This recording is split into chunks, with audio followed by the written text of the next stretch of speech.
Sea King. Upon hearing the name to Junkgautman's sequence, the first thing Klein thought of was the complete honorific name of the Lord of Storms. The King of the Skies, the Emperor of the Seas, the Lord of Calamity, the God of Storms. Sequence 3 is Sea King. Sequence 0 contains the elements of Sea Emperor, so it does match well. I wonder what sequence 0 of the storm pathway is called. Klein looked out the window again and saw that, although the weather was still gloomy, the morning sun was up. The sound of the tide had retreated, and the rain had stopped. He pulled back his thoughts and analyzed the situation from the information that Danitz had revealed.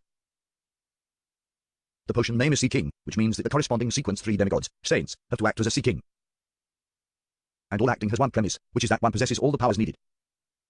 As a Sea King, he would definitely be a powerful ruler of the seas that he controls, even if there's a distance limitation.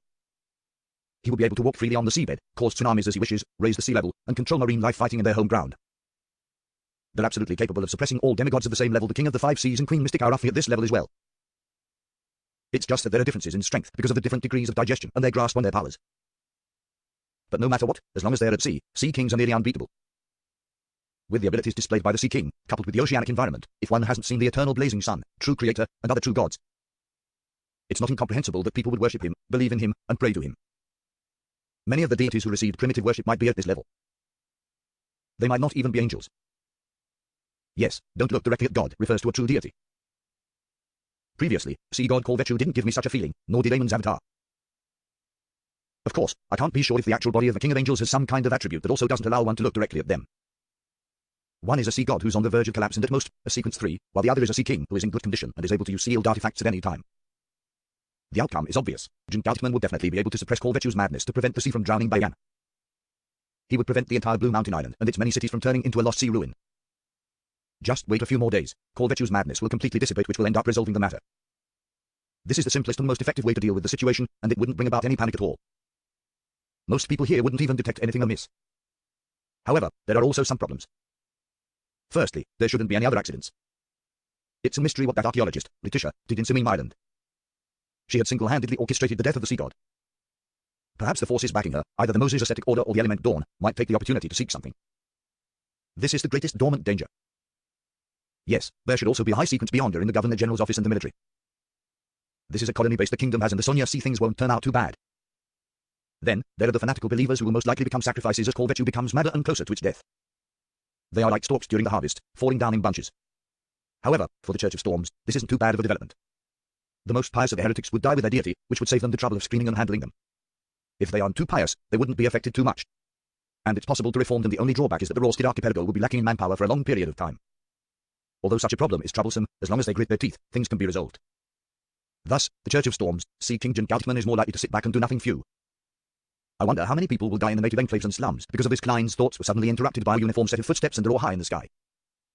Instinctively, he looked up and saw airships painted in dark blue, with several cannon muzzles and machine guns sticking out, fly past him as they headed in different directions.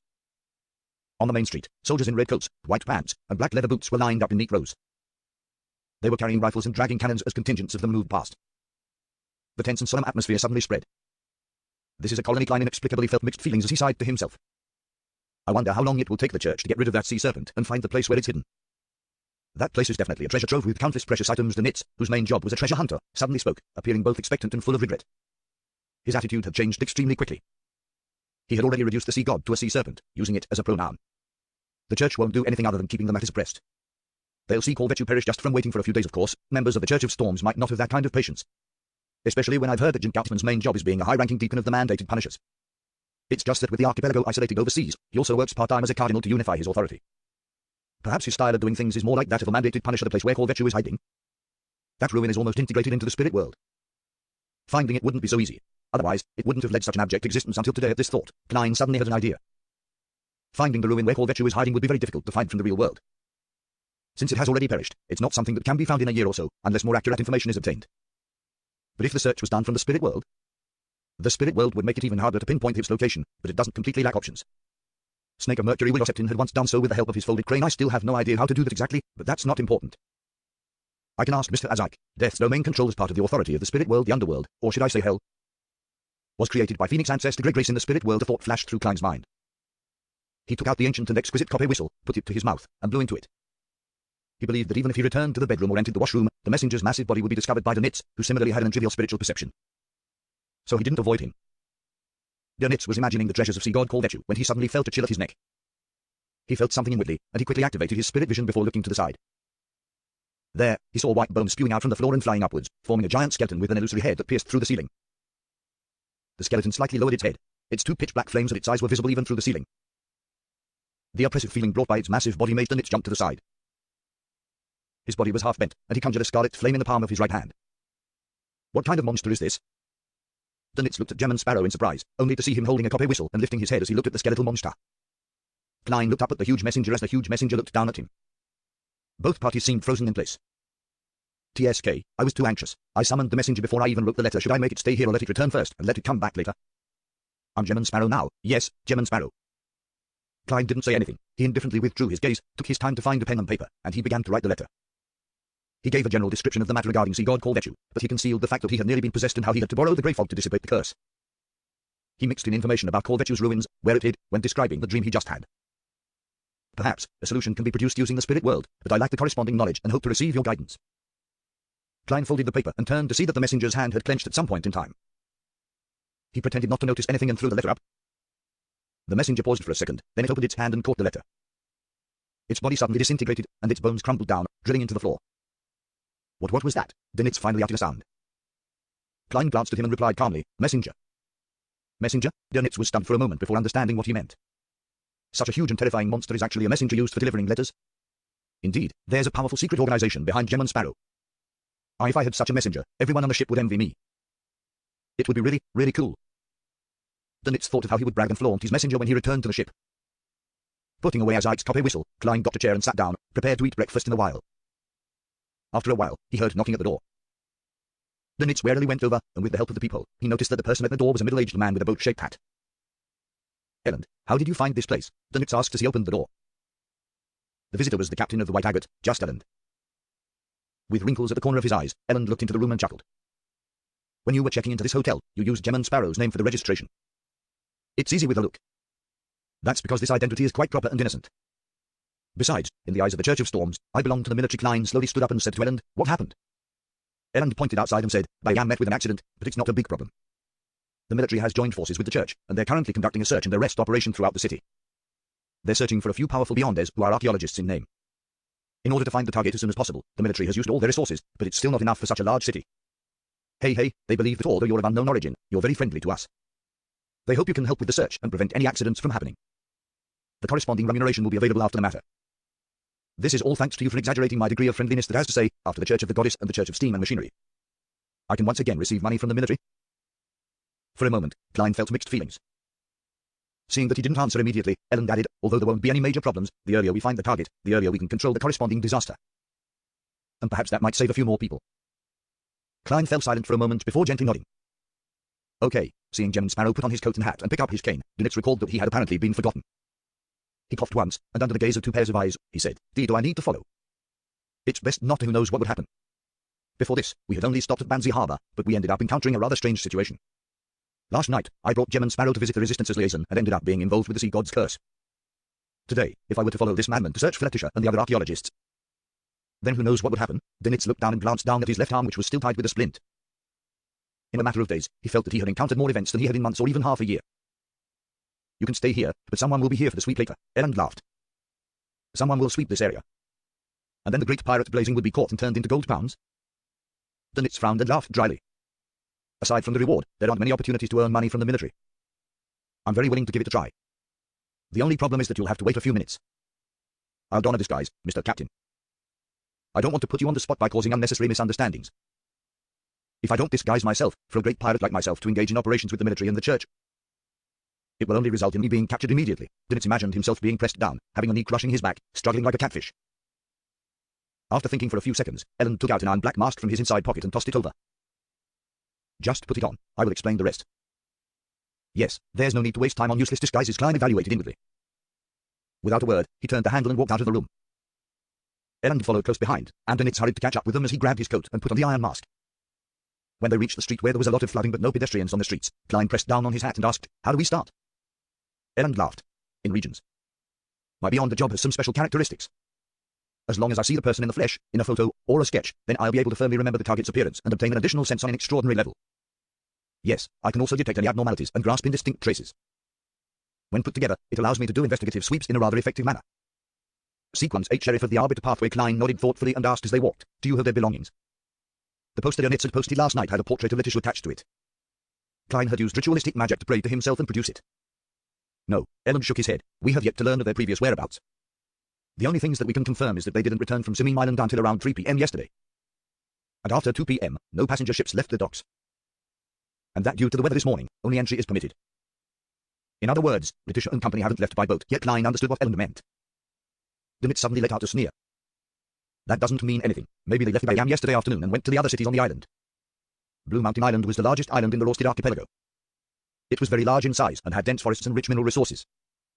Therefore, there were many cities on the island, and they were all built around fertile land with astonishing mineral resource reserves. For this wealth, the Loam Kingdom first bribed the indigenous princes, then forced them to use force, and finally set up the Governor-General's office. In a more efficient manner, it opened wide roads leading to cities and completed several important railways. This was in the form of establishing a corresponding railway company to sell shares and raise funds on the backland. Stock exchange. Of course, these large projects were accompanied by the deaths of many local people, sinister construction workplaces, excessive work, almost slave-like treatment, and a fairly modest salary, which allowed bodies to be buried one after another under the roadbed and railroad ties. To this day, a large number of locals still loathe the railway, believing that it had swallowed a large amount of human life and brought about countless suffering. It was the symbol of an evil god and devil.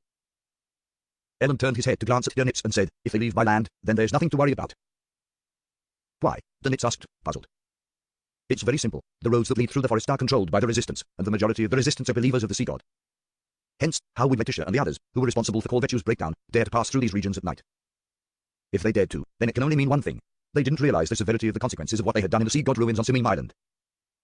This also negates the conjecture that either the Moses Ascetic Order or Element Dawn has other motives." Klein controlled the urge to shake his head, and he followed Ellen into another street. Without explaining anything, Ellen took out a notice and handed it to Gemma Sparrow. "The main target is this woman.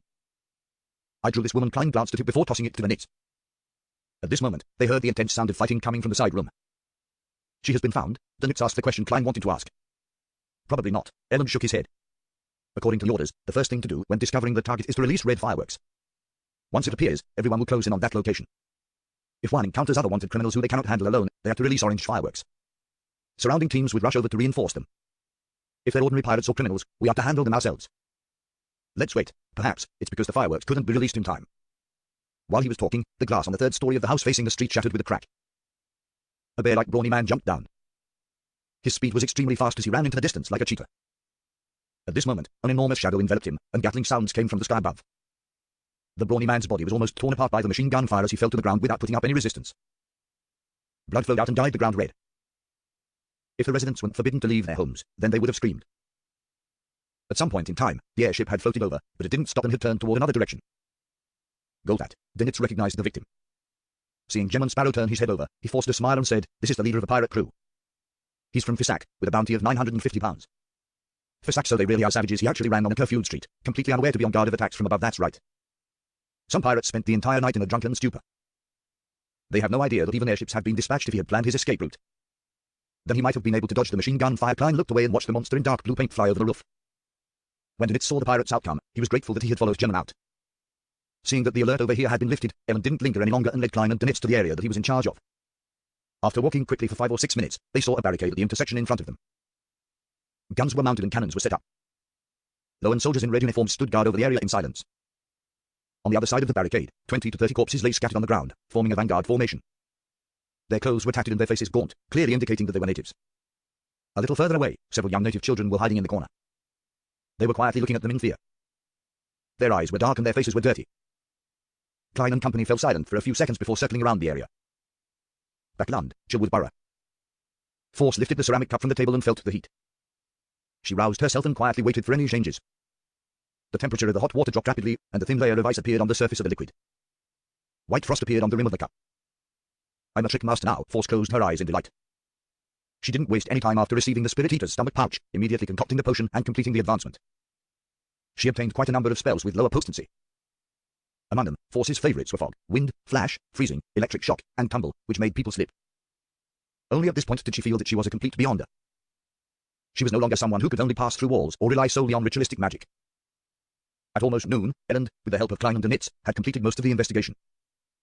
"Let's eat some bread and drink some water before continuing." He took off his boat-shaped hat and spoke with parched lips. Klein was about to nod when he saw an orange firework fly into the air not far away. Without hesitation, Ellen put on his hat and ran in that direction. "I'll go and support them." Orange means other wanted criminals that cannot be dealt with. Who could it be? Dunitz said to himself with interest. He switched to a gait of raising his legs high as he proceeded forward, hoping that the battle would be over before he arrived. Then, he saw Jem and Sparrow follow behind just Elend, leaving him alone by himself. Glancing at the dark blue monster flying in his direction, Dunitz let out a hollow laugh and quickened his pace. 2 minutes later, they arrived at their destination and saw a house with a lawn facing the street. 3 or 4 military personnel were lying on the ground. Their faces were pale, and their bodies were trembling as if they had been thrown into a frozen lake.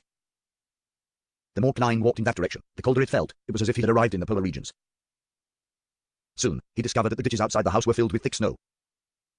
Just then, a burst of female laughter came from inside the house at varying pitches, alternating between craziness and strangeness. Ha ha ha, ja ha ha ha.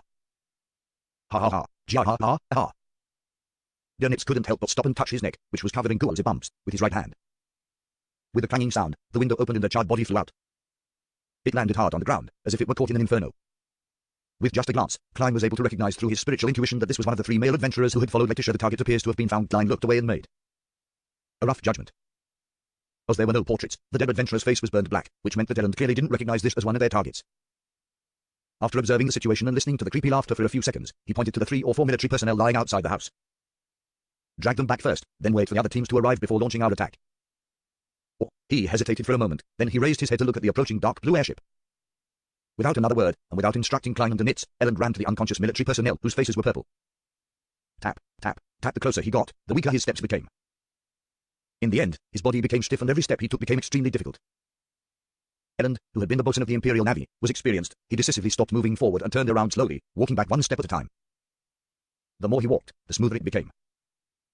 However, he was still shaking uncontrollably. His eyebrows and temples were covered in a thin layer of frost. A quick freezing effect that defies common sense and extreme cold reminiscent of a disaster with Elend's attempt. Klein was able to grasp the danger level of this area. And he could only sigh inwardly. Unfortunately, the sun broach isn't able to produce actual heat. It's only a stimulation of one's mind. Although it can make a body generate clear effects, it will only allow a person to withstand this cold for 3 to 4 seconds at most. Looking at Elend's chattering teeth and how he was unable to open his mouth despite wanting to say something, Klein's gaze swept over the Dunitz. He threw his cane and said in a low voice, "Fire." Fire? Dunitz was stunned at first, but he quickly understood Jem and Sparrow. He had also witnessed the entire process of Elend's failure. A scarlet fireball that couldn't be considered bright formed on Dunitz's right palm, and he threw it towards the flanks of the military personnel. The fireball travelled for nearly 20 meters and then landed on the ground without creating an explosive sound. Instead, it quietly rose into the air. The scarlet pillar of fire emitted sizzling sounds as it continuously shrank and quickly dimmed. Suddenly, it expanded, as if it was in a desperate struggle before it perished. Klein, wearing a black tweed coat, jumped out and landed right next to the military personnel. He bent down and reached out with both hands and grabbed the man's clothes. Then, he pushed his feet against the ground, exerted strength at his waist, and threw the man out. The military personnel immediately flew into the air, smoothly flying out before landing 10 meters away from the area, escaping the region with the coldest chill. After doing this, Klein snapped his fingers and lit a match in his pocket before the chill seeped into his body. The scarlet streams of flames gushed out like water, instantly enveloping him. By the time everything faded, Klein had disappeared from his location. The flames leaped out, flickering and extinguishing from time to time. With the help of Dunitz's fireballs and his own matches, Klein constantly phased around in the extremely cold area, easily throwing out several military personnel. After 2 to 3 attempts, he carried the last member of the military back to his original position. Elend had clearly recovered as he gave a thumbs up. "I'm very glad and honored to have made the decision to ask for your help today. Captain, I like your tactful praises also. Remember to raise the remuneration." Klein nodded politely, half-turned, and looked at the open windows of the house. He heard the laughter grow stranger. Dunitz pursed his lips to the side and silently cursed Elend. "Did you not see the contribution I made? Although my fireball has become something akin to a prop for a magic show, it still made actual contributions. This guy's nickname is just Elend, but he's not just at all." As he muttered, a shadow loomed over the area, and the airship had arrived in the air opposite them. "Evacuate the people in the surrounding houses," an officer shouted from the airship. After Elend and 2 other teams cleared several nearby buildings, the airship lowered its altitude and adjusted its cannon muzzles. Boom, boom, boom. The cannons fired continuously, bombarding the house which was still filled with creepy laughter. Hearing the explosions and seeing the flashes of flames, Klein sighed as he held his cane. This is the firepower bombardment he advocated. He had once proposed it in Tingen City, but was unable to put it into practice. And today, however, the overseas colonists were producing the real scene before him. Elend and the others stood guard in different positions under the deafening sound of the cannons, so as to prevent the people, or perhaps monsters inside, from breaking out. Soon the house collapsed, and smoke rose from the piles of masonry. All the snow and ice was gone. Suddenly, a thick bolt of lightning flashed, openly striking the airship. Klein frowned. He saw that the airship was completely still and heard a steam boiler produce a jarring sound. The dark blue monster in the sky lost some control. Significant amounts of smoke began to billow out as it began descending to the side. Seems like they're being shielded by ammunition and being protected by an outer layer of air. I thought it would cause an explosion, blasting the airship to pieces. Klein turned his full attention back to the collapsed house. When he initially felt the extreme coldness and saw the male adventurer's charred body, he thought he had met another demoness, one who grasped the witch potion formula. Having dealt with demonesses several times, he knew the beyonders of this pathway could control ice and black flames from Sequence 7. But that flash of lightning had made him reject this judgment. He believed that Letitia was indeed a member of the Moses Ascetic Order or Element Dawn, a real woman. The moment Klein arrived at this conclusion, the pile of bricks and wood were immediately lifted away. The bright red and charred figure crawled out, with its elbows used to prop it up from the ground. She was a female and Letitia's original appearance could barely be recognized. This made Ellen and the others shocked to discover that they had already found their target. However, compared to before, Letitia's current state was both terrifying and miserable. Her body was covered in black spots. The artillery shells had torn open red holes that lined her body. White fascia that seemed to have a life of its own was squirming inside her body. The top of her head had split open, and her brain came oozing out, sticking to the surface like the palms of children overlapping each other. Her grey eyes were out of focus, one of them blazing with fire, the other flashing with lightning. Two heads that were screaming in pain were embedded at her abdomen below her chest. They were the other two male adventurers. Not only has she lost control, but she also appears to be corrupted. She was already severely injured from the previous bombardment, and her aura had dropped to an extreme level. Klein didn't take action, and instead watched as the Beyonders from the military began to attack. Psychic piercing, whip of pain, purifying bullets, and small caliber gunfire were launched with this series of attacks. Rampage Letitia, who only had enough time to crack the ground and spread the crack outwards, completely broke down and became a dismembered corpse. Her torso fell to the ground, and the heads of the two male adventurers rolled out. Klein's eyes slightly narrowed. He discovered that there was a yellowish-brown book hidden within the flesh and blood of Letitia's abdomen. On the surface of the book, there was a line of words written in Elven, Book of Calamity. Why do these books and notebooks always find themselves in the stomachs of people?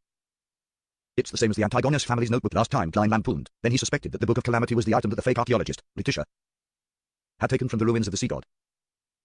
At this moment, some military personnel grabbed the two male adventurers' heads, who still seemed capable of speaking, and hurriedly asked, "What did you do in the ruin of the sea god?" "Sea god's ruins," one of the male adventurers answered with pain and confusion. "We haven't been there." He tried to move his eyes, to check the situation below his neck. "The sea god ruin at Simim Island," the military personnel reminded him. "No, we didn't." The male adventurer wanted to shake his head, but he couldn't do so. "We went to an ancient elven ruin. Letitia found a book there. She liked it very much. She quickly began to study it, then as she went mad. She's crazy." As the male adventurer shouted out, whatever was left of his mind completely dissipated. "It's not a lost temple of the sea god, but a ruin of the ancient elves." This is different from what I imagined. Klein was about to listen carefully when Erland came over and politely asked him and Danitz to distance themselves from the interrogation. Turning into another street, Klein slowed down and thought about the whole thing. Why would Letitia's act of taking the Book of Calamity out of the ancient elven ruins cause sea god Corvachu to be no longer capable of maintaining its existence, slowly bringing it to the point of breakdown? What's the connection between the two? Elves' sea god, according to Little Sun, the ancient god, Elf King Sonithrim, wielded the present authorities of the Lord of Storms. That is to say, the elves no doubt possess Sequence 3 Sea King, or an even higher Sequence 2. Could it be that it was by chance that this sea serpent, Corvachu, discovered a ruin of the elves at the bottom of the sea, directly devoured the beyond the characteristics left behind by a certain high elf, and was lucky enough to survive the two possibilities of death and losing control? As such, it succeeded in acquiring the rank of a demigod and gradually gained the faith of the Roasted Archipelago's natives. Klein slowly came to a realization, and he had to thank Mr. Hanged Man for this. Initially, Little Sun didn't reveal the corresponding authorities of the 8 ancient gods, but later, under the guidance of the Hanged Man, he explained some things, including the Elf King Sonithrim general situation. As for devouring beyond the characteristics or the corresponding ingredients to advance, it wasn't something that didn't happen. Before the potion system was fully constructed, the human ancestors had made similar attempts to obtain beyond their powers. However, only a very small group of extremely fortunate people had managed to survive to become beyonders without becoming monsters, lunatics, or dying on the spot, with their flesh and blood falling apart. Such an attempt had a 1 in 1,000 chance of success, or even a 1 in 10,000 chance. After the potion system was established, no one was willing to take such a great risk. If that's the case, then Corvachu was indeed very lucky back then. Of course, there's also the factor of its strong physique. However, its intelligence didn't seem to increase much, only being capable of deceiving its believers. It didn't actually find any traces of the elven ruins on Simim Island, and how it's closely related to the one it's hiding in. After Letitia and company took the Book of Calamity, the ruin collapsed, causing Corvachu's hiding spot to experience abnormalities, resulting in the barely surviving Corvachu to be unable to hold out any longer. This can explain how Letitia and company managed to easily succeed. There aren't any members of the Resistance or the Sea God's followers defending the area. Only when something happened did Corvachu discover the problem and realize the connection between the two ruins. With what he just gathered, Klein tried to explain what he had been wondering about the whole time. This included why the dying sea god Corvachu didn't allow its followers to become carriers. It would have reduced most of the accidents and made things easier. With the brutality Corvachu displayed, it was only right that it made such a choice. The answer Klein arrived at was that the body Corvachu wanted to corrupt and possess had to have a certain amount of elven blood, and that was the only way to survive the transfer of beyond the characteristics up to a certain level.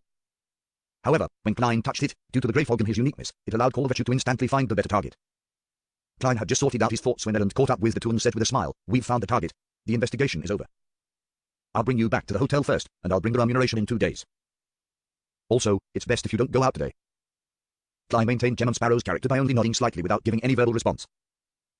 On the way back to the Wind of Azurin, Donitz clearly had some doubts or wistful thoughts on his mind, but due to the presence of Elend, who was part of the military, he could only change the subject and discuss with great interest about which pirates would end up being caught in the city's thorough sweep today. To him, they weren't friends as long as those guys didn't belong to the Golden Dream. They weren't worth sympathizing with. After entering the hotel room and watching Elend leave, he closed the door and said while clicking his tongue, "The Book of Calamity, Ancient Elven Ruins, this really is an interesting matter. But how did the elves end up like the devils? Just by casually taking their book, a casual flip through it had caused that woman to go insane and lose control. What kind of image do you have of elves? Living in the mountains and seas, specializing in cooking, creatures who enjoy nature?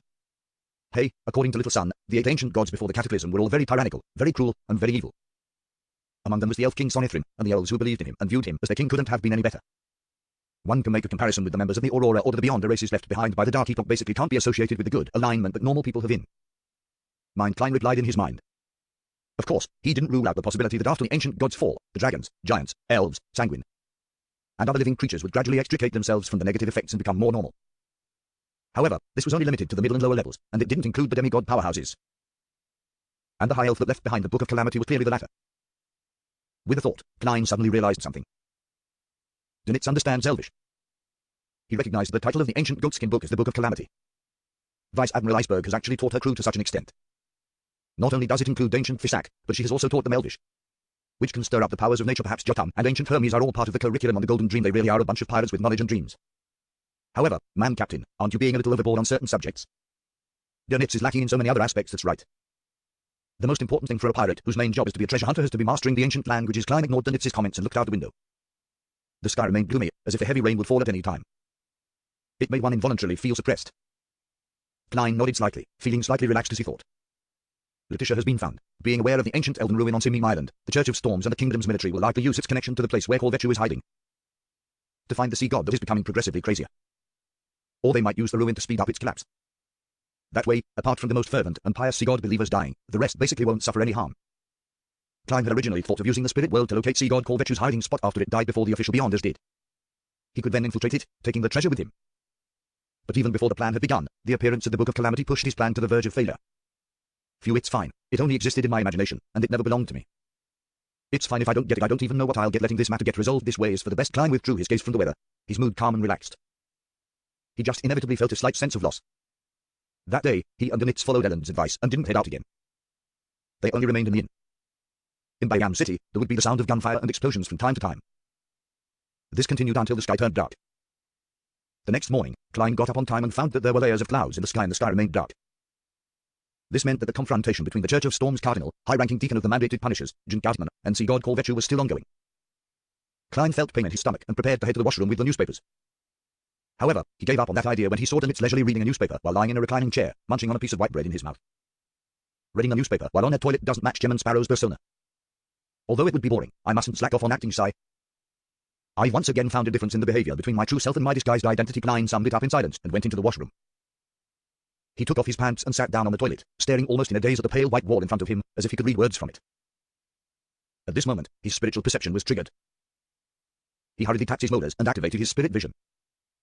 Two thick, long white bones appeared in front of him. They were the messenger's legs. The messenger stood there, its head passing through the ceiling, but its black flames and its eye sockets could still be seen. It lowered its head slightly and looked down at Klein, who was sitting on the toilet. Klein looked up, stunned for 2 seconds, his mind filled with a baffling thought. Should I act like a woman, hurriedly covering my nether regions, or should I just be open and fearless? Before he could make up his mind, the messenger dropped the letter, disintegrated into a pile of bones, and disappeared into the floor. It took a moment for Klein to react before he caught Mr. Azik's reply. This messenger is being more and more impolite. Can't you see that I'm using the toilet? Don't you know to knock on the door or to squeeze it through the crack under the door? Klein cursed in anger and amusement. After giving it some more thought, he felt that it would be putting a messenger in a tough spot to pass the letter through the crack in the door. The 4-meter-tall giant had to lie down in order to reach that position. Just thinking about it is rather funny. Well, the next time I write a letter, I'll add a paragraph so that Mr. Azik can educate the messenger so that he will be more polite. Klein unfurled the letter and read Azik's reply. According to the knowledge I've recalled, I can provide you with 2 methods. The first requires certain prerequisites.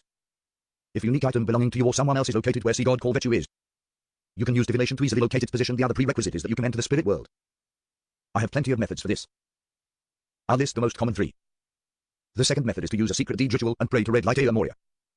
He represents authority and will. At a certain level, he grasps the relevant knowledge of the creatures in the spirit world and the locations in the spirit world.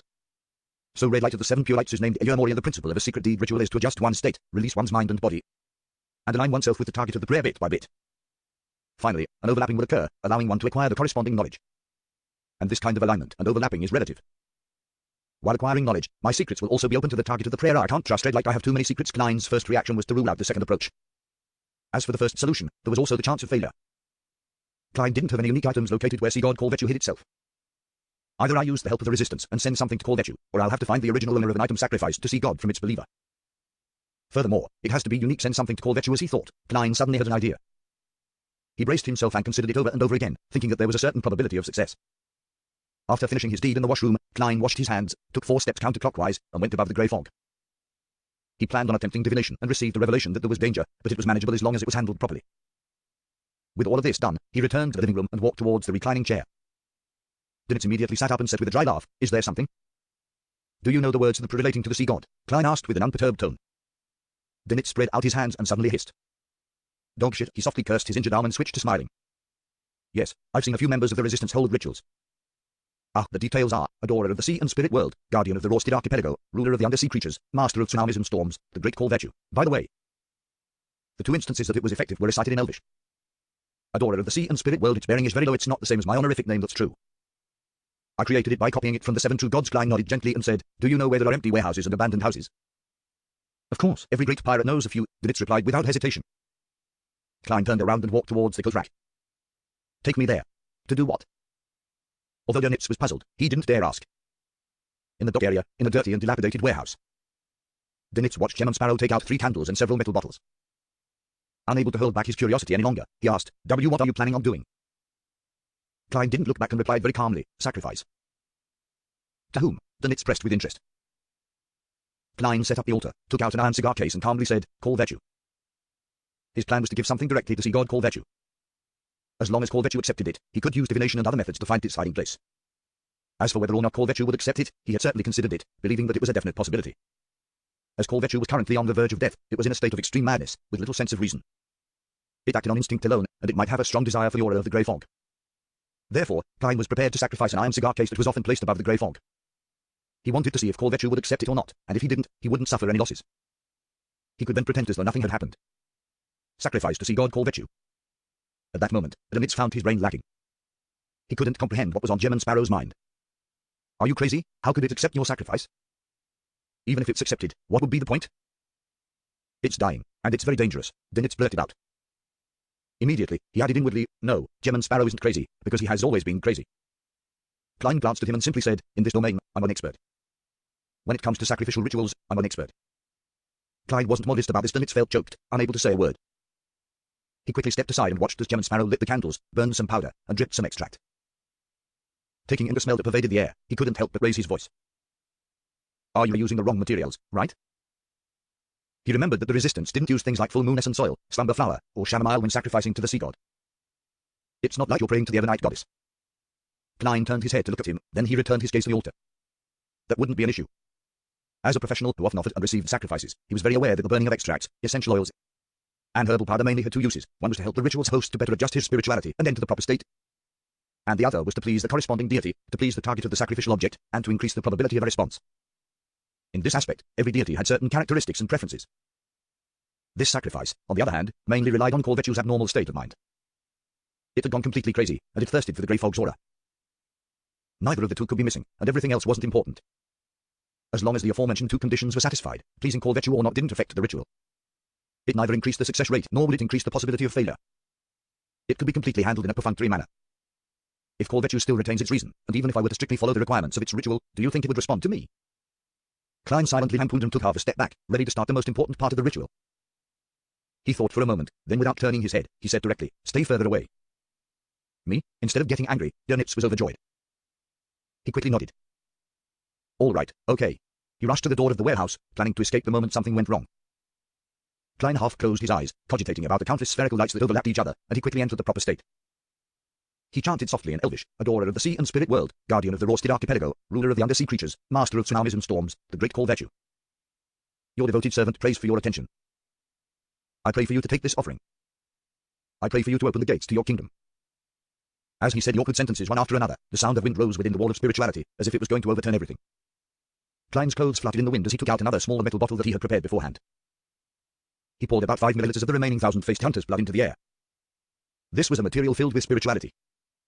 The strong wind sucked the drops of blood, howling as it drilled into the candle flame that symbolized the sea god called Virtue. Without a sound, the candle flame burgeoned to form an illusory door. On the surface, there were symbols and magic labels. From the inside, the faint sound of crashing sea waves could be heard. Suddenly, all signs of movement vanished. There was only the sound of breathing that reverberated through the illusory door, as though there was something hiding behind it. Something massive that was suppressing its hunger with great difficulty. Huff, huff, huff. The sound of the loud, heavy breathing became clearer and clearer, to the point that even despite being situated at the door of the warehouse, Dinitz still felt his scalp tingle. Bang! The illusory door suddenly opened, and something that visibly resembled a hurricane poured out. Amidst the sharp wailing sounds, Dinitz felt the invisible wall of spirituality shatter. He discovered that he had been thrown into the air like a small boat in a storm. He slammed into the door, producing a dull thud. He fell outside the warehouse, his back scuffed from several wooden splinters. The scarlet fireball that he had instinctively condensed in his hand instantly dimmed and was quickly extinguished in the hurricane, like a candle that was about to burn out. While he was flying in midair, he saw what looked to be a bloody, gaping mouth appear behind the illusory door. It revealed milky white sharp teeth, which was slightly curved and longer than a human arm, as it madly smashed against the illusory door in a bid to enter the real world. Its beast-like howls first echoed inside the warehouse, causing Dinitz to bleed from his ears and nose.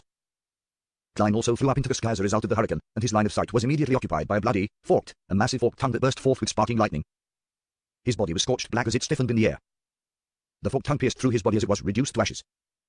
Klein's figure appeared on the other side. His hat had fallen off, and his clothes were messy. He looked rather wretched. Fortunately, he knew that a situation would occur, and he knew that there was going to be danger. He had constantly been on high alert, and he didn't let down his guard as he used paper figurine substitutes just in time. At this moment, Call Virtue, who was situated behind the unperturbed, illusory door, finally realized that its violent blows had no effect and stopped. It took a deep breath and caused the blue sea water to gush in from all directions. The water then collapsed into a whirlpool that emitted a terrifying suction force. It was so powerful that it could swallow a cargo ship. The iron cigar case on the altar flew into the vortex. The tiny cauldron containing some herbal ashes flew up and into the whirlpool. Many objects within the warehouse, along with the soil, were thrown into the whirlpool. Klein also flew up as he found it difficult to resist being thrown into the whirlpool. He tried to snap his fingers to ignite flames and leap out of the whirlpool's reach, but the suction force and the hurricane spoiled his plans. His figure suddenly became thinner, turning into a paper figurine. As the paper figurine fell into the whirlpool, Klein, who had emerged from another position, once again soared into the air, unable to extricate himself from the terrifying suction force. At this critical moment, he no longer hesitated. He made the black glove he wore on his left palm turn pale as it was tinged with a slightly dark green color. He activated Creeping Hunger, and he directly used Steel Mavity's soul. Klein's body suddenly grew heavy as he pushed forward with his left palm.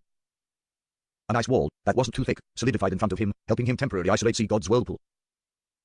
Taking advantage of this, Klein landed, his feet heavily landing on the ground as he sank deep into the ground. Cager. The ice wall lasted only a second before it was shredded to pieces by the boundless suction force, and the remnants flew into the huge sea serpent's throat. Relying on the strength of a zombie, Klein used both of his feet to hold himself in place and no longer flew up again. However, he was still unable to stop himself from sliding towards the illusory door where Call Virtue's gaping mouth was. He drew 2 deep ravines on the ground in the process. Outside the warehouse, Dinitz wasn't affected by the suction force of the whirlpool. Instead, he tried condensing a fireball to throw to the side, allowing Gem and Sparrow to jump out of his predicament and escape. Unfortunately, the flames were extinguished again and again by the hurricane. As Klein drew closer to the illusory door, he could smell the stench of blood and decay. Right in front of him were milky white fangs that emitted a chilly air. His thoughts raced, and he quickly came up with a solution. The solution was simple. It was to throw out the all-black eye that originated from Nimbarite Master Osago. Since you want to make a whirlpool in the sea in a bid to devour everything, I will make you consume another bottle of a Beyond potion without any supplementary ingredients, as well as the mental corruption of the true creator. If that's the case, I don't believe that you, who's already on the verge of collapse, will be able to hold on. Klein gritted his teeth and reached into his pocket. Perhaps it had sensed his malicious intent, or perhaps it had lost its patience, but at this moment, Call Virtue suddenly raised its head and let out a long howl, causing the seawater whirlpool in his throat to collapse and disintegrate into countless water droplets which sprayed out of the illusory door. Splash! Torrential rain fell in the warehouse, and a dazzling silver ball of intertwined lightning condensed in Call Virtue's throat once again. With a boom, it spat out that lightning ball. Amidst the torrential rain, the silver ball of lightning transformed into streaks of stunning lightning bolts that quickly expanded outwards. It destroyed the frugal altar and occupied the entire warehouse. Sizzle! Klein's figure kept phasing in and out of existence amidst the sea of lightning. His body would char and turn into scraps of paper. Outside the warehouse, Dinitz also suffered its effects. All his hair stood up as his body convulsed. After continuously using paper figurine substitutes and approaching his limit, Klein finally managed to withstand it until the lightning subsided. As for the illusory door, it was affected by the complete destruction of the ritual and quickly closed. Creak!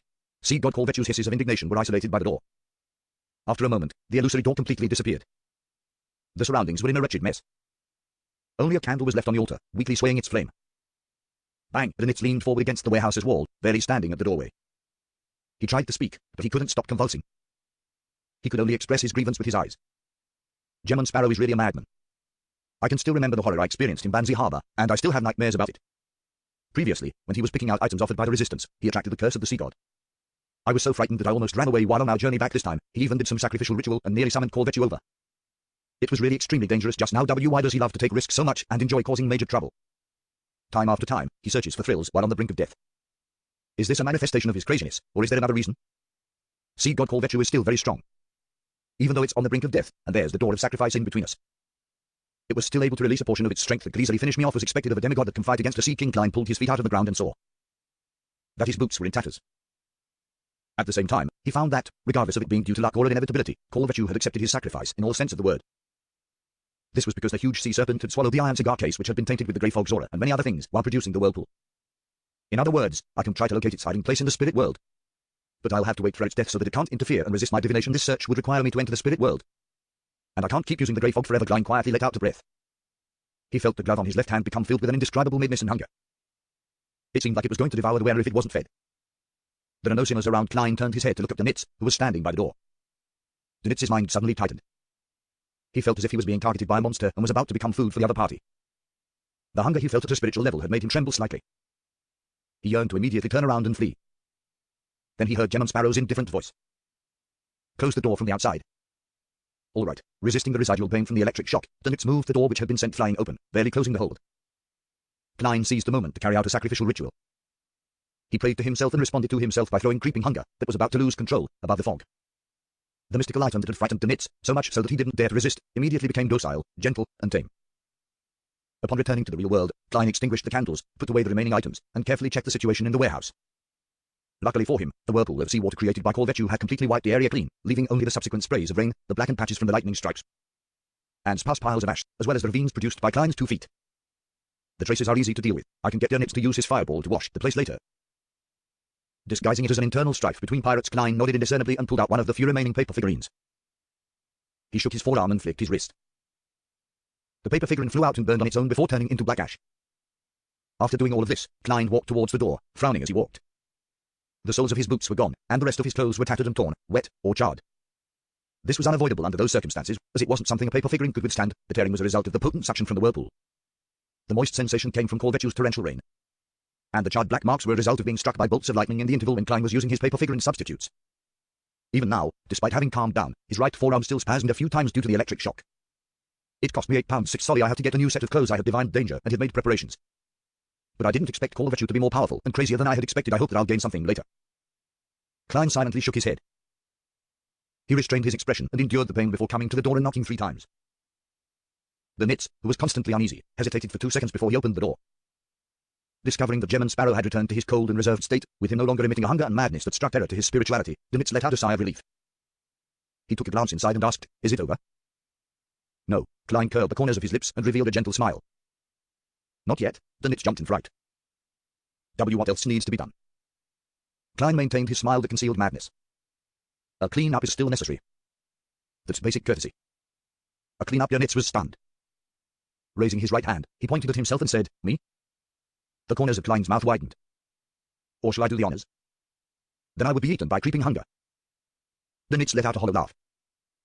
How should I clean this place? Use a fireball, Klein answered simply.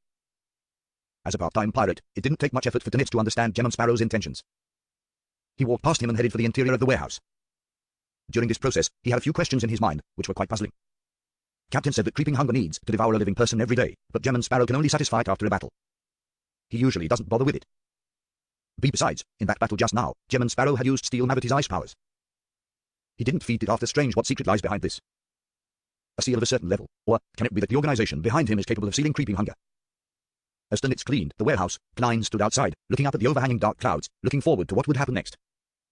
I've already sent the iron cigar case that's tainted with the grey fog Zora over, so all I need to do is wait for Corvettu, a fake sea god, to collapse and die. I hope the Beyonders of the Church of Storms and the Kingdom's military won't have the time to find it in time. Or leave behind some items of certain value that they think little of. Klein slowly took in a deep breath, listening to the dull bombardment sounds coming from behind him.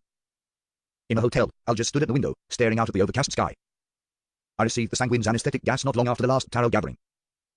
I was prepared to go out to sea to gather ingredients, but a week has passed, and I'm still stuck in bed. The corners of his mouth twitched as he shook his head. First, there was the incident of the world hunting Steel Mavity. It earned him quite a sizable amount of money, and then he had to wait for the reward.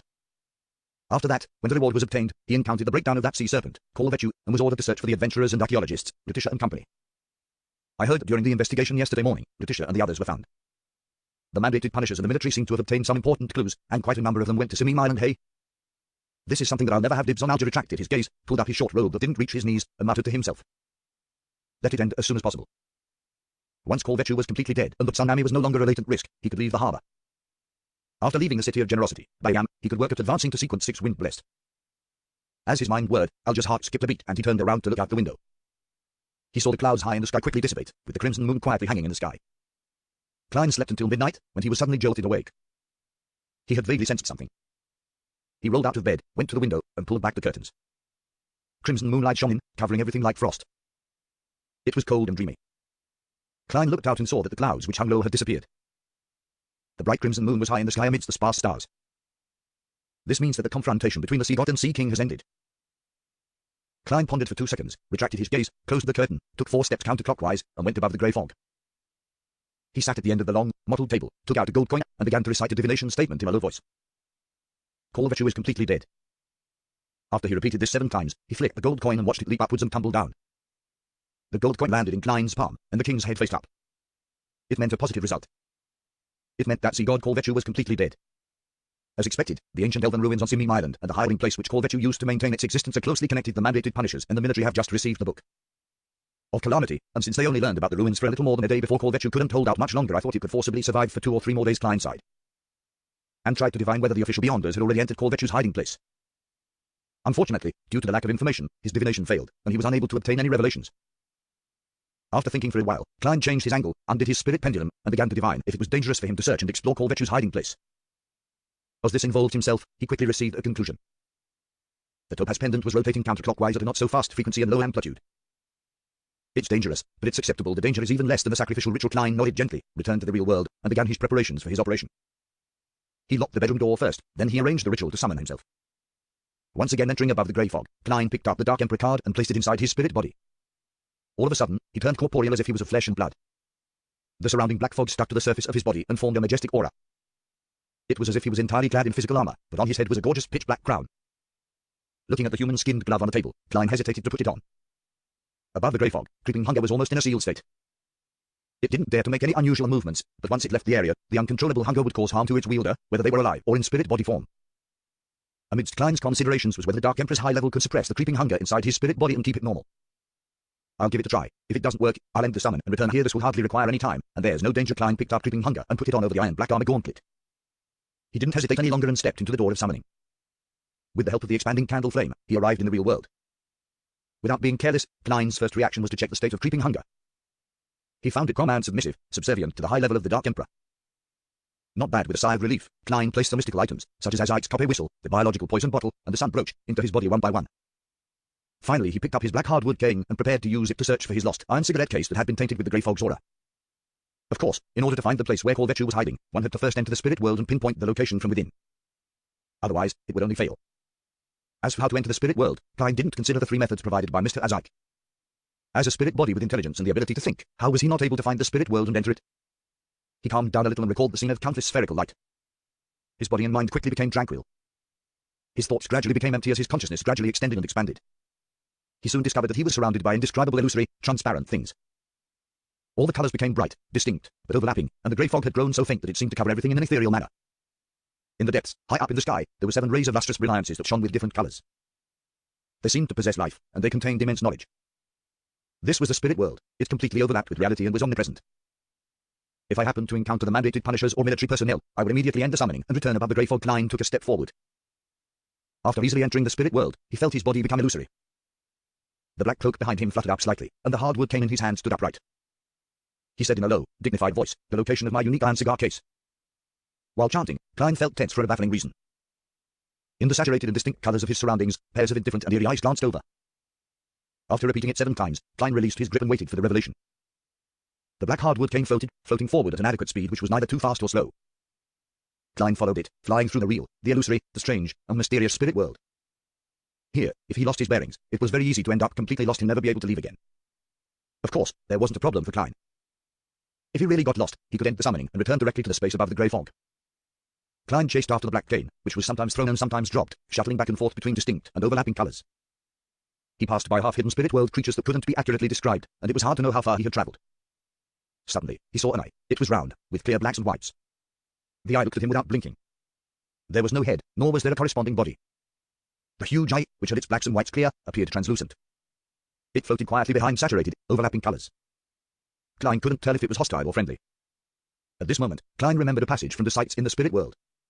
The ancestor of the Abraham family had said, "Try not to cross eyes with any creatures of the spirit world for more than 3 seconds, unless they have already expressed interest in communicating with you. This is considered provocative behavior. Also, do not let yourself appear terrified and nervous. For some predators, this will increase their desire to attack." As the words flowed through his mind, Klein retracted his gaze and continued to chase after the flying hardwood cane in front of him at a rather adequate speed. The sight of the full black armor set and black crown he donned, matched with a cloak of the same color, entered the round eye. But the figure quickly passed by, disappearing far away. It didn't stir up the slightest change. In essence, the spirit world is a very dangerous place. If one isn't careful, one can encounter a terrifying existence at the demigod level. As Klein continued to make his way through, he realized that this place was truly chaotic. Although the 7 lustrous reliances that could be used to mark his location remained high above, covering the sky, they could still be seen from time to time beneath his feet. To his left and right, and from the front and back. If not for his black cane, Klein wouldn't have been able to determine his bearings. Suddenly, through the faint fog of the void, he saw, on his left, based on a normal human being's concept of left, a floating castle. It was entirely black in color. Its spire towered, and it was covered with vines, extremely reminiscent of a Gothic style. At the top of the castle stood a translucent woman who was almost as tall as the castle. She was wearing a complex, gorgeous, dark, and gloomy black dress. She didn't have a head, and there was a neat cut by her neck. Her drooping hands held 4 blonde heads with red eyes. If one looked closely, they would find that these brilliant-looking heads were exactly the same. When Klein, who was disguised as the Dark Emperor, passed by, the 4 heads the woman carried blinked. Klein didn't respond as he flew forward as though he hadn't seen her. The woman slowly turned her body, letting the heads in her hand watch him depart. What kind of monsters are these? As the thought flashed through Klein's mind, he saw the black cane plummet rapidly. He hurriedly chased after it, once again experiencing the feeling of a free fall. About 8 seconds later, a faintly discernible collapsed building appeared in front of him. Outside of the building floated a spirit world creature which resembled a giant jellyfish. It extended transparent, sticky tentacles, and pulled the surrounding area into its own territory. At the end of each tentacle grew a white skull with deep eye sockets. It kept shaking as it floated about with light but slow movements. The black cane passed through the strange creature of the spirit world and hovered in front of the almost illusory collapsed building. Found it, Klein was delighted at first before he solemnly glanced at the giant jellyfish that was waving its skull. He made preparations for battle, but he didn't attack immediately. Instead, he tried to emit the profound dignity that came with the high level of the Dark Emperor card. His eyes indifferently stared at the eye sockets that were deeply recessed. After 3 seconds of frozen silence, Klein said, "Ancient Hermes," in a low voice, "Leave." The tentacles supporting the skulls twitched twice. Then, the giant jellyfish slowly floated up, disappearing into the depths of the spirit world. This Dark Emperor card is still very useful. I was already considering throwing Mr. Azite's copper whistle. The descendants of death should still have some standing in the spirit world. Klein breathed a sigh of relief and descended, grabbing the black hardwood cane. Then, he fell into the collapsed building ruin, with a sense of anticipation. For him, even if the Church of Storms and the Kingdom's military had found this place ahead of him and had taken away the most valuable items, he would still be satisfied as long as there was still some remaining. Even if there's nothing else, it'll be sufficient for me to explore in elven ruins and see what information they left behind. When Klein passed through an ethereal barrier that resembled a curtain, he felt the air around him suddenly become thick and heavy. A shimmering wave of light appeared around him, coming from the deep blue water that filled the area. At the bottom of the sea was an ancient, dark ruin. All the buildings had either collapsed or half collapsed. A huge pillar, carved with strange patterns and symbols, extended out from the middle. It appeared to be heading straight up to the top, as if it had supported the place in the past, but now it was broken and was leaning on the top of a nearby building. Klein recognized this place, as well as the pillar. It was the hiding place of sea god Corvetu, a hidden place where reality blended with the spirit world. At this very moment, an unwilling, pained, angry, and crazed scream echoed in the air. It didn't weaken in the slightest. That scream was precisely the same howl of hatred that Corvetu had let out before its death. Its rear leader holding the black cane, Klein landed on the greenish-grey stone road in front of the ancient ruins. On both sides of the road stood pillars that were neither thick nor tall, and on them were also strange patterns that were different from the symbols and magic labels from before. At the bottom of each stone pillar, there was a figure sitting beside it. Some of them wore ancient robes, while some wore brown jackets that were fashionable nowadays. As soon as they sensed someone approaching, they raised their swords, axes, and other weapons, stiffly but quickly. They turned to where Klein was, revealing their weathered, greyish-black faces and their shriveled bodies which were devoid of any flesh or blood. Their eyes, feverish and numb, were fixed on Klein, who was wearing a black crown and black armor. Corvetu's devotees, however, this also means that the Church of Storms and the Kingdom's military haven't found this place, yet Klein sighed and injected his spirituality into the sun brooch. He muttered a word in ancient Hermes, holy. He activated the sun brooch's holy oath, and through the corresponding word in ancient Hermes, he temporarily added a holy attribute to the damage he dealt with his attacks. Klein flicked his wrist and threw his cane. he bent his body slightly and charged towards the first sea god guard who came rushing over. While running at high speed, Klein suddenly turned left and dodged the enemy's axe. He then swung his arm backwards and used his cane to draw a clear greyish-white crack on the enemy's body. Pure golden flame silently rose from within the crack, wrapping around the sea god guard and burning it until it was on the verge of collapse. Klein exerted strength into his feet and stomped past the enemy. Behind him, the completely desiccated sea god guard finally collapsed, turning into ashes within the golden flames. Tap, tap, tap. Klein bent his back, quickly moving forward, sometimes to the side, and sometimes diagonally as he passed by each of the sea god guards. At the same time, he brandished his cane, whipping, stabbing, cleaving, and slashing, leaving different marks on the guards that resembled desiccated corpses. Tap, tap, tap. Klein passed through the road and arrived in front of the half-collapsed ruins. Behind his gently fluttering black cloak, the sea god guards bloomed into golden torches, lighting up the greenish grey stone slate in the patterned pillars. Amidst the chaos, the guards fell down, one after the other, and no longer moved. Klein went up the steps and entered the building where the half-collapsed pillars were. The first thing that entered his vision was an unimaginably huge blue sea serpent. The scales all over its body were slippery, and they were covered with patterns that were similar to the symbols inside the ruins. Its gaping jaws bit into a pillar, its curved milky white fangs sinking in. Its body below its head height was slumped across the ground. Its coiled body occupied about a third of the expansive hall, like a small, blue hill. However, its surface was covered in wounds with mangled blood and flesh. Even its bones could be seen. A mysterious seal light had already gathered over its body as it crept slowly towards one of its fangs that was longer than a human arm. This caused the slightly curved sharp bones to slowly straighten up. Its dying cry reverberated in the air, causing Klein's corporeal spirit body to show signs of instability. At this moment, an old man wearing a clergyman's cap was lying beside Corvetchu's body. His hair was grey, and his body was like a grey rock. He stuck his face tightly to the serpent's body, making incomprehensible sounds from his throat. His actions were an unknown. Around the gigantic serpent's corpse were desiccated corpses. They were similar to the sea god guards outside, but they were even more bizarre. Their stomachs bulged to the point of rupturing. In addition, their mouths were stained with dark red blood and had strips of bluish meat hanging from them. The blue dots of light also leaked out from their bodies, rushing towards the white fang that was gradually straightening up. Before Klein could figure out what such a scene signified, the old man in the clergyman's cap, who was lying on top of Corvetchu, stood up in a staggered manner and turned around. His eyes were flashing with the blue light, his mouth was covered in blood-red meat which he was using all his strength to bite into.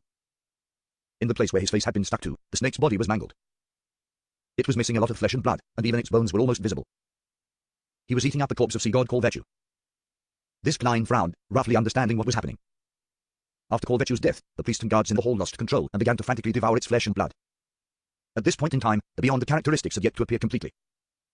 Corvetchu's body still contained a large part of it, and many guards had problems with the potion overdose or conflicting pathway characteristics. They broke down on the spot and died completely. However, there were always people who were lucky enough to survive the sudden death, or there were those who lost control of themselves and became disgusting monsters. Or those who directly skipped a few sequences and became a powerhouse, or those who became lunatics with distorted demonic powers due to the mixture of pathway characteristics. Regardless of which one it was extremely dangerous.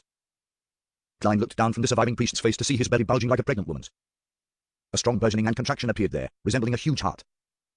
In the ruins that was filled with seawater and was half fused with the spirit world, Klein stood at the door of the central hall, wearing full-body black armor. Inside was the gigantic blue serpent's body that was being mutilated for food, and the old priest with his bulging stomach. The latter's skin was a greyish-black, as though it had become desiccated from prolonged exposure to the wind.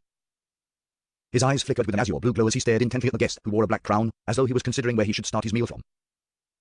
Without any hesitation, Klein reached into his body with his right hand and took out a brown translucent bottle. Then, he stretched out his left palm and quickly unscrewed the lid before casually flinging the biological poison bottle to a corner of the hall. In this environment, which was half submerged under the sea, other than fire of light which could consume the undead and evil, no other flames could exist. Thus, it also limited two important powers of Klein's magician sequence. Therefore, he could only push his other advantages to the limit right from the very beginning. At the same time as when he threw out the biological poison bottle, Klein's left glove quickly became resplendent, as if he was reflecting the light of the noon sun. Around his body, the undulating seawater was stained with a golden color as it spread outwards, layer after layer. This was the priest of light's power from the creeping hunger, light of purification. The old priest who had eaten part of sea god Corvetchu's body was certainly not civilized and polite enough to just watch Klein prepare for battle in a chivalrous manner. The blue light in his eyes suddenly bloomed, and his bloated belly once again swelled. Howl. An ethereal, yet mournful sound came from his body, instantly covering the entire ruins. This voice was like the song of a nightingale, beautiful and also melodious at the same time. It was also cold and bone-piercing, one that penetrated right to the soul. Klein was frozen in place. Similarly, all his thoughts seemed like they had been blasted by extremely cold waves and instantly froze. The old priest's body swelled up in an instant, as if he was a resurrected Corvetchu or a giant that had walked out of a mythical legend. One after another, blue slippery tentacles, all surrounded by silver lightning, emerged from under his ripped robe. They shot out and danced in the air, striking the stunned Klein. Sizzle. With a burst of silver light, Klein was sent flying before falling heavily at the doorway. The black armor on his body dimmed instantly and cracked, and he had subconsciously thrown the cane in his hand far away. His mind remained abnormally calm. In a situation where he was almost frozen, he didn't even have the thought of using paper figurine substitutes and had ended up taking on the blow head on.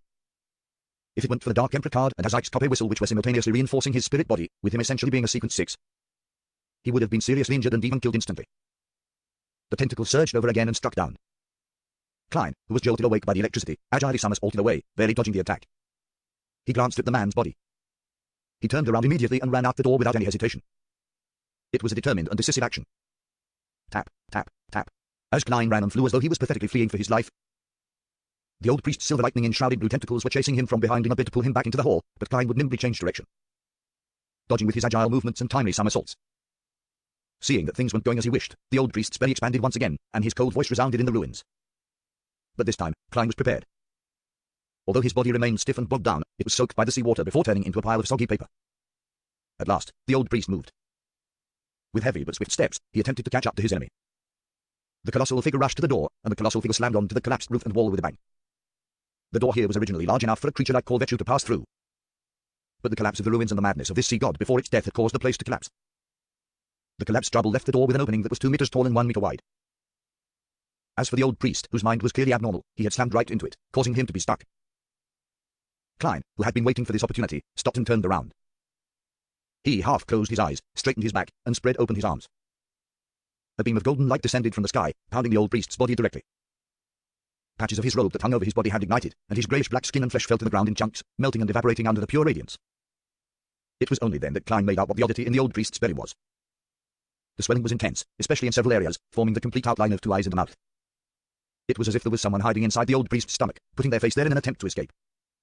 Bang! The old priest exerted strength with his legs, which were covered by the black serpent skin, causing him to be thrown backwards from the collapsed door. Rocks were sent flying and the seawater surged. He finally broke away from the pillar of light, but most of his body was covered in hideous wounds caused by the collapse of his flesh. Even his face was filled with signs of melting. Tap, tap, tap. The old priest's blue tentacles flailed in the air, bringing with them silver lightning as they lashed at Klein from all directions. The face at his abdomen would occasionally make a sound that made the spirit body quieten down. Klein engaged in either running, somersaulting, circling, or calmly twirling around with his opponent. He would go in the opposite direction when his opponent headed in one, just like a wild dance between 2 people. During this process, he relied on paper figurine substitutes to withstand the ethereal, yet cold shrieking again and again. Occasionally, he would let out a roar and use a raised shriek to agitate the old priest, forcefully interrupting the face in his abdomen from producing any sounds.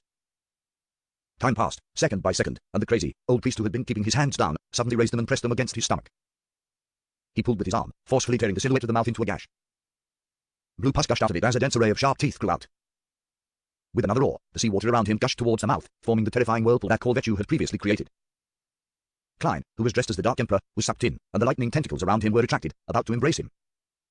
Klein didn't panic, and the glove on his left palm quickly transformed, looking as if it was made of pure gold. While floating in midair, he stared at the face on the old priest's abdomen and the seawater whirlpool below him. His eyes suddenly flashed with 2 bolts of lightning. Interrogator's psychic piercing. The old priest suddenly froze as the face in his abdomen wrinkled, and the terrifying suction force from the whirlpool instantly collapsed. In the waves that were rushing backwards, Klein lowered his body and swam through the weak spots like a fish, dodging the random flailing of the blue tentacles. He rushed to the old priest's side amidst the constantly flashing silver lightning, and at some point in time, the color of his gloves had changed to a pale green. The muscles on Klein's back bulged as he threw out 2 punches, striking the old priest's thigh in the vicinity of his knee. Bang, bang, bang! Flesh and blood splattered from the cold-emitting punches. His right leg was covered in a thin layer of frost, and the surrounding seawater was completely frozen. This was a zombie's control over ice. As the old priest cried out in pain, he retracted his whip-like tentacles, illuminating the entire ruin with silvery light. At that moment, Klein wasn't breathing and stopped just in time. He continuously somersaulted backwards, avoiding the crazy attack that scorched the stone slabs on the ground. He stood up, and while the old priest was still frozen in place, the glove on his left palm once again glowed with the color of the sun. Klein straightened up and took a pose of praising the sun. A thick, bright, and holy pillar of light descended once more, enveloping the old priest in it. Klein saw the greyish-black flesh of his enemy quickly disintegrate. The skin of the face on his enemy's abdomen melted, revealing the situation inside the old priest's abdomen. The heart, stomach, intestines, and other organs were mashed together, forming the face of a sea serpent. Corvetchu actually still has a little of its soul left. The will of a demigod is truly beyond my imagination. Klein somersaulted again, dodging the blue tentacle that thrust at him like a spear. Wrapped with lightning, the tentacles, which had been melted away by the pillar of holy light, stabbed into the ground, twitching, twisting, and squirming. The bright and clear light quickly disappeared, and the sinister serpent's face on the old priest's abdomen stubbornly opened its mouth once again. At that moment, the old priest himself had bent his waist and let out a fit of violent coughs. The effort on the serpent's face came to an abrupt halt. The biological poison bottle had finally shown its effects. Klein didn't miss the opportunity. He stood up straight again and spread his arms out as though he was hugging the sun. A pillar of light with many golden flames illuminated the area. The old priest's figure first bent before shrinking, as if evaporating into thin air. The serpent face at his abdomen let out a shrill cry before completely vanishing. By the time the light dissipated, the old priest had returned to his original size. His bones had almost melted, with pieces of greyish-black flesh still hanging from his body. His aura quickly dimmed as his spirit rapidly disintegrated. Klein rushed over and, relying on his state as a wraith, began to channel his spirit. He wanted to confirm if the old priest was guilty of heinous crimes. He felt that he needed to maintain his bottom line, which was something he wished for in the precaution against corruption and madness. All of a sudden, he saw images of the old priest presiding over the living sacrificial rituals. Without hesitation, Klein reached out with his left hand to let the long-starved glove taste a delicacy. Flesh, blood, spirituality, and bone quickly surged into the gaping mouth of his palm, along with specks of blue light that came with some darkness. During the spirit channeling, Klein confirmed that the old priest was previously a soul assurer. His potion formula and beyonder ingredients all came from the Church of the God of Combat from the Fisak Empire. And by the time he became a sea god guard, he had already lost his mind and could only obey orders. After the death of Korvechu, he had followed his instincts and eaten the flesh and blood of the deity he believed in, and in the end, the conflicting characteristics turned him into a monster. Just as creeping hunger was satiated, all the beyond the characteristics on the ground suddenly stirred, turning into a hurricane and sweeping into the hall before plunging into the white fang that was no longer curved. When Klein looked over, he saw that Korvechu's remnant corpse had completely collapsed into something that resembled mud. As for the serpent fang which had absorbed all the beyond the characteristics of the area, it had become a short scepter, quietly embedded in a half-collapsed pillar. On the tip of the white scepter, there were many tiny blue gems embedded there. Some of them died in black and others with the light of dawn. Seeing that creeping hunger was satiated, Klein rushed into the hall, cautiously approaching the scepter. Before he really came into contact with the scepter, he heard layers of illusory prayers ringing in his ears, and he saw illusions. He saw worshippers prostrating and praying, as well as members of the resistance crying over the shattered statues of their god. As the layered sounds of the illusory pleas rang in his ears, Klein felt as though he possessed a corporeal body. The deepest part of his head throbbed with pain, so much so that he yearned to slam his head into the wall to alleviate the pain with more pain. The scenes of different people praying to him made him feel an uncontrollable and abnormally terrifying sense of dizziness. It was as if he was walking the edge of a deep abyss and could fall down at any moment. It was only because he had his spirit body reinforced with the Dark Emperor card and Azik's Kope whistle, as well as being accustomed to being prayed to, which had prevented him from losing control straight away like other non-demigod beyonders. They would have already collapsed to the ground in pain, turning into a monster or erupting into a mess of flesh and blood. All of the beyond the characteristics in this area had combined together to form a sealed artifact with the help of the serpent fang. Moreover, the degree of danger and negative effects had far surpassed that of a grade 2 sealed artifact. Klein didn't rashly move forward but instead took a few steps back and left the area where the praying voices were concentrated to ease the pain and dizziness that would have caused his spirit body to collapse. He stood next to Korvechu's mashed body which resembled slush, and he stared at the white scepter that was embedded in the half-collapsed pillar. He considered how he could take it away. At the same time, he naturally chose a name for the sealed artifact, Sea God Scepter. Yes, from the feelings and reaction just now, I can barely get close to it and pull it out, but I can only last a few seconds. There's no way for me to hold it or use it, however, it doesn't matter. Once I have it in my hand, I'll terminate the summoning ritual and return above the grey fog. There, I can effectively block the thousands of prayers and any of the still unknown negative effects. It will allow me to study it with ease. Klein quickly came up with an idea. In his wraith state, he could instinctively communicate with the spirit world to receive a revelation without the need to toss a coin. His spiritual intuition told him that doing so wouldn't be too dangerous.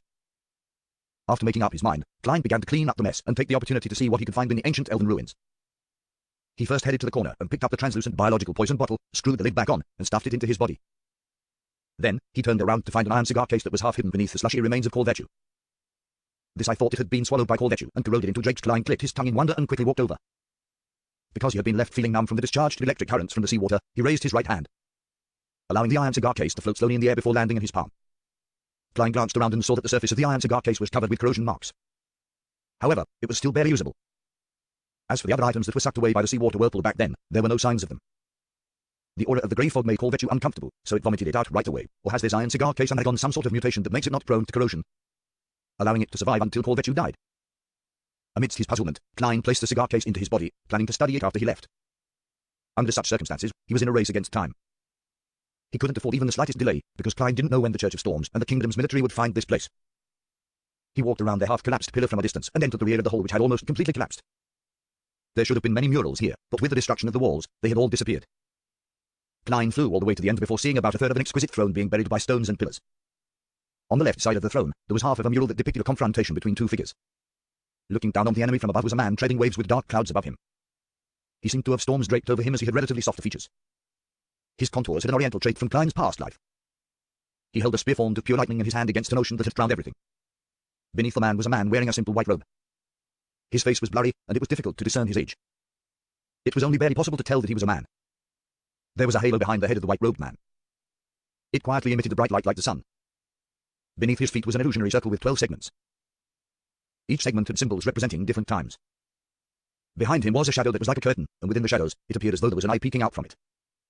Relying on his solid foundation in mysticism and rich knowledge from many sources, Klein quickly made an interpretation.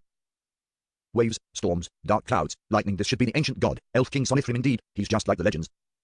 With the rather soft facial features of an elf, this ancient lord of storms doesn't give off any irascible vibes, and his looks are surprisingly good.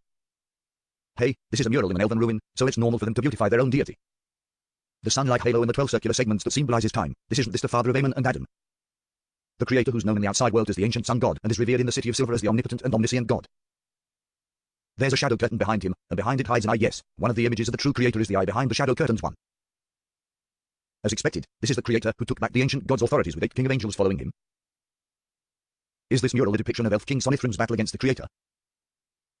Klein retracted his gaze and began searching for something of value. Following his spiritual intuition, he came to the throne, reached into the base of the collapsed stones and pillars, and pulled out an object. It was a flattened golden wine cup. Its surface was engraved with intricate patterns, and its wine leg was already bent. At the bottom was a row of elven words, Calamity, Gehinnom. The original owner of this ruin is a high elf named Gehinnom. Did he, or should I say he, have the title of Calamity? Whom it matches the Book of Calamity that Letitia and company found. Both ruins should belong to the high elf, Gehinnom, and there should be some kind of miraculous connection between them. Unfortunately, this golden wine cup is just a simple wine cup.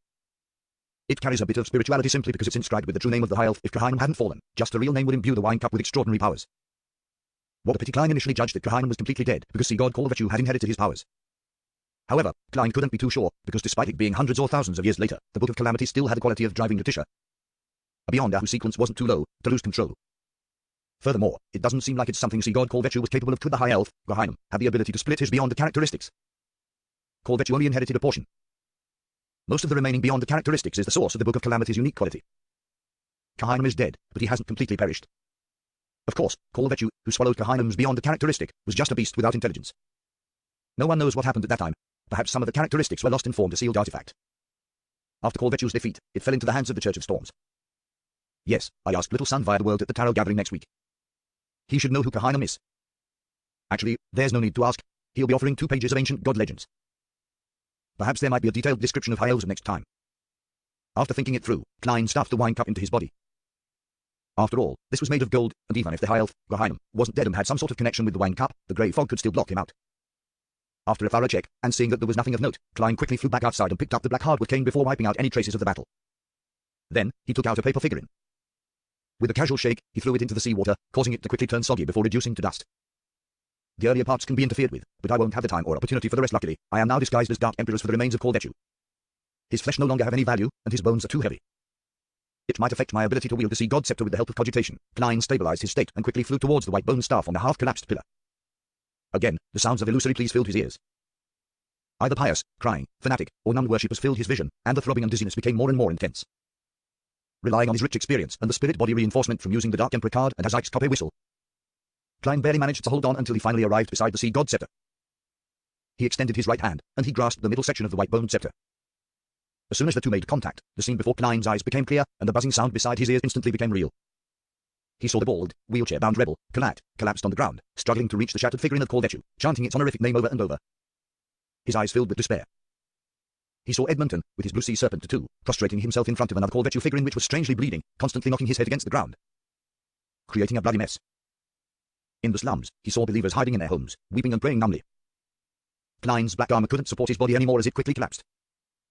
At the same time, his solidified muscles tightened as he exerted strength with his hands. Amidst the layers of resonating prayers and numerous clear scenes, he suddenly pulled out the short white bone staff that symbolized the sea god's authority. Whoosh! The seawater in the ruins surged violently, either churning or transforming into a whirlpool. Klein calmly held on to the sea god scepter with his pitch-black crown before immediately vanishing. He directly returned above the grey fog. When the familiar towering palace entered his sight, the sounds of praying and the hallucinatory scenes in front of him had already disappeared.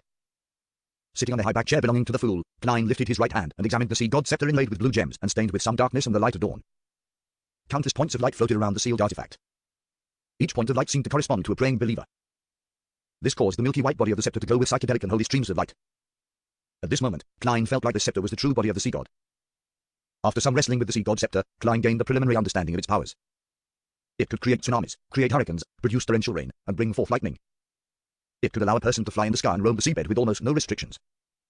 It was nearly indestructible and could be used to smash an enemy's head in. It allowed the wielder to never get lost without the existence of any other powerful factors. It would provide an unimaginable level of balance, drive many sea creatures to do one's bidding, respond to prayers from believers, and also allow the wielder to obtain the same kind of strength as a sea monster. It was equivalent to making the wielder the ruler of an entire expanse of the sea. To Klein, this was already considered at the level of a deity. Even on Earth, he could resist an aircraft carrier formation. Although he was sequence 6 with plenty of pragmatic beyond the powers, making him a genuine powerhouse, a legendary figure, in the eyes of ordinary people, he was still weak in essence. He was still closer to man rather than God. If the situation was right, a revolver would be able to finish him off. Of course, his resurrection and act of climbing out of the coffin was a whole other matter. As for the powers of the sea god scepter, they had also passed the level of man. In the folklore and in the hearts of the common man, he possessed the powers of deities and devils. No wonder Beyonders are called demigods from sequence 4. They truly are more like God than man. Klein silently sighed with emotion, and then he made a self-deprecating comment.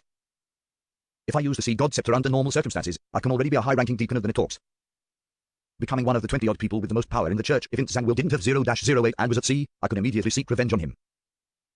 There might even be a small chance of success. But can I use the sea god scepter normally? No, Klein had already discovered that the negative effects of the sea god scepter were staggering.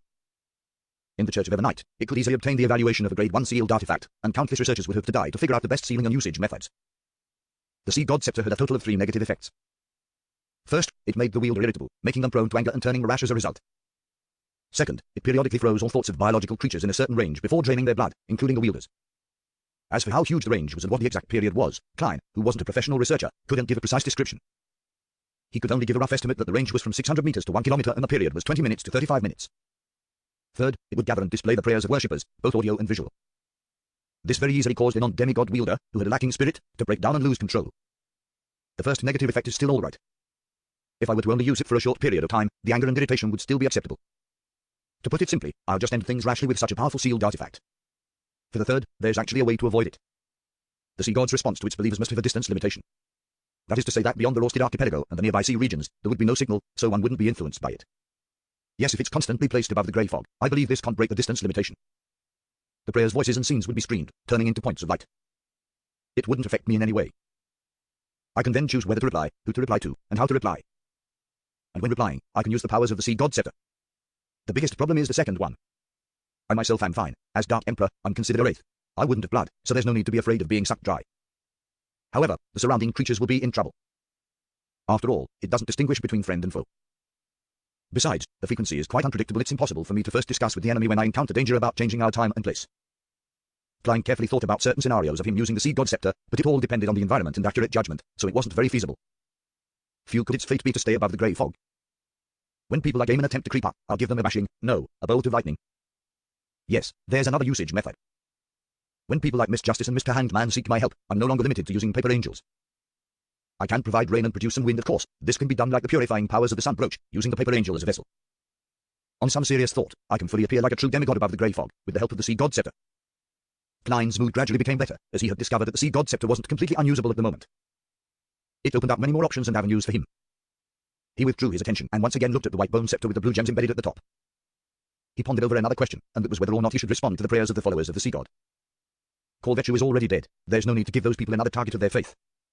But, even if the living priests and high-ranking members of the resistance notice the abnormality and no longer receive any responses, they still wouldn't accept the worst outcome for a long period of time.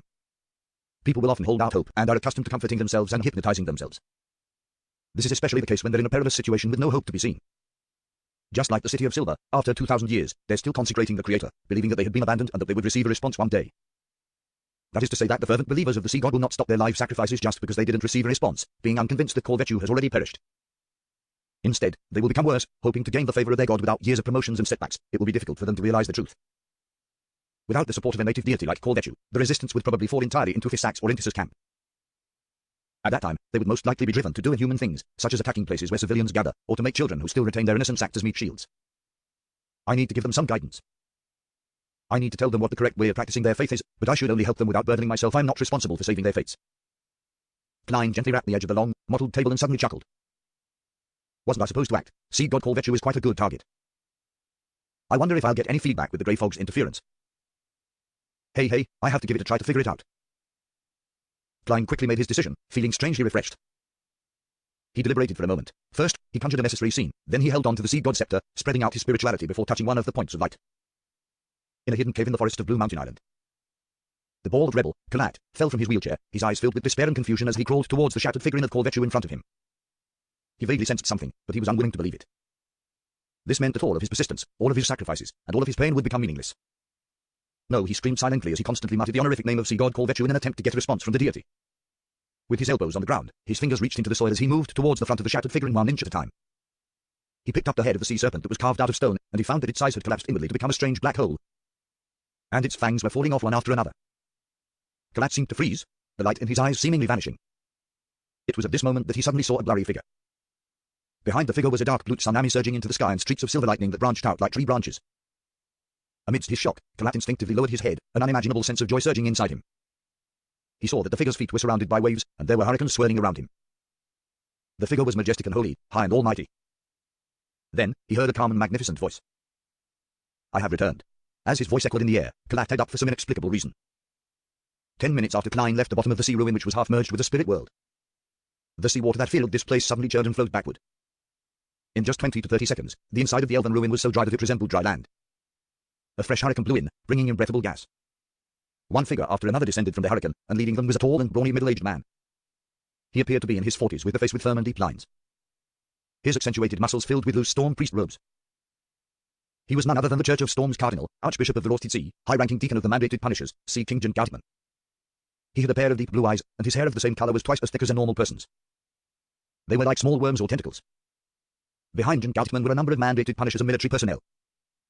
They examined their surroundings expectantly and cautiously, not letting their guard down because of the demigod's protection up ahead.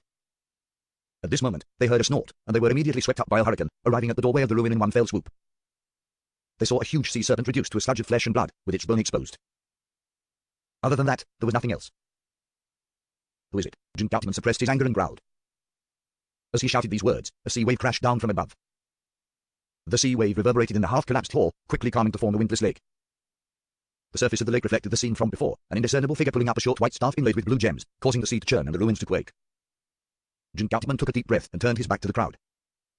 Find him. At that moment, Klein had selected a dozen or so believers to respond to, each of whom was relatively important, mainly by giving out a new covenant. I have returned. When the past is pardoned, I will redeem you. First commandment, thou shalt not sacrifice unto me living human sacrifices.